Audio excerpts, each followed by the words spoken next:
聖經詩篇34篇嘅第4節，我曾尋求耶和華，他就應允我，救我脫離了一切的恐懼。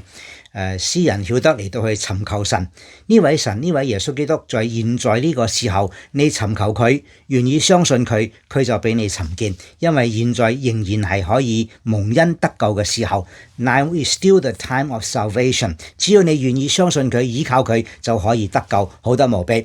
求主幫助，曉得嚟到去尋求主，因為你求佢，佢就應允你，救我哋，救你脫離一切嘅恐懼。我哋人生當中都有好多個恐懼，驚呢樣驚嗰樣，有啲係真正嘅危機，真正值得我哋恐懼嘅事，有啲係你自己攞嚟驚。無論點樣都好，你有耶穌基督，佢可以俾你有救恩，佢可以保護你，成為你嘅依靠，帶領你依靠耶穌，好得無比。